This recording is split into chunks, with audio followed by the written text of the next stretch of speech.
So our energy travels throughout our bodies in energy flow lines called meridians, as many of you who are doing this kind of work know. And because of fear of pain or fear of pain, we shut down that energy flow.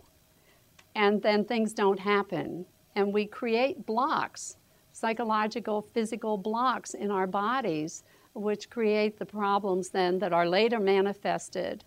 We have an emotion, something comes up, an event, and we haven't handled it properly, and it will sit there on the conscious level for about 28 days. If we don't handle those emotions in that time, they filter into the subconscious, where they sit for about 7 years. And if we don't handle them there, and it's harder to get to them, then they filter into the body, where we have dis-ease in the body, because the energy flow has stopped and we don't get nutrition to and toxins carried away. And then we wonder why, when we're middle age, we can't walk or we can't talk or we can't hear or whatever. And these abilities are decreasing over time, and it's cumulative. Most of our fear and pain goes back to before age 6. So how many of you have stress on relationships? Anyone? Yeah. It's one of the biggest stressors of all times. So most of those fears about relationships or blocks with relationships go back to a very, very early age. So we have to go back through muscle testing, which is like biofeedback, and find out when, where, and how those problems went into the system. So where are your problems in relationships? Anyone? Yeah, that's a big one. We don't tell people how we feel in the moment. We don't have clear borders. We have to establish, especially in new situations with new people, in a new job, in a new relationship, this is who I am, this is what I want, this is where I'm going, this is how I'm getting there. And then we have to keep those borders. If we change them, we tell someone, you know, this is how I felt about that yesterday. I've learned, I've grown, and now it's this today.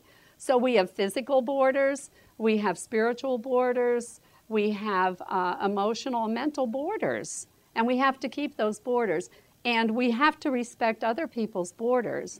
And where we come together is an interesting situation with other people. I've worked with a lot of people with migraines, and they usually go away immediately if they have them at the time. One of my daughter's teachers in Holland had a migraine constantly for such a long time, and we had to go back to age 16, where she was put a year ahead in school with the 17-year-old girls, and they were allowed to wear lipstick, and she wasn't. And as soon as we got in touch with that and released that stress, her migraine was gone. So it's really interesting. I work a lot with high blood pressure too. One gal had such high blood pressure, she was in her 50s, and we had to go back to age 8 in school, where she got a new teacher, and the teacher didn't like her. The teacher had the children wash their hands and said she didn't get her nails clean, and held her hand up and ridiculed her, and then beat her nails with a ruler in front of the children. And she said, I've thought about that so many times during my lifetime. And so as soon as we got in touch and released that, and she forgave her teacher, then she was fine. And forgiveness is such an important part of it all, but the hardest person to forgive is ourselves. So we have to love ourselves, forgive ourselves, and look at the lessons in life and move on. And if you're not having a good time in present time, find out why not and correct it. And we teach you the tools to do that very, very non-invasively and very gently.